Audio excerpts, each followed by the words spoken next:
सखालु फूल तुलबार केते कष्ट तमे का जानबो भाई। अमडी फूलटा का पाप कला जे पूजारे लागला नहीं। घुसे के जुकी जुकी 2 बाजला पेटे अरन मुठे नहीं। मुई भाबनी व्हाट्सएप देखी ऑनलाइन पूजा करमी बोली माइर शरीर रे डाक शुभला मंडप न घुसे में आपन हाली देलन जल्दी पूजा करी आस। इटा सुनी करी मुई आर मोर पति दे गमन कनु घंटा शंख हुलाहुली रे हमर आलती करा चालू ही गला।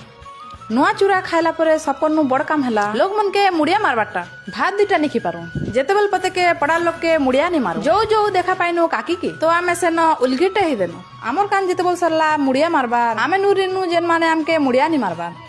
जेतेबेल आमके बाबू गुडे देखि कर पलोथिला ताके जबरदस्ती धरिक ना मुड़िया मारान तो जानबा के पाइनी जे गुटे लोग मचा भितरे नुकिछि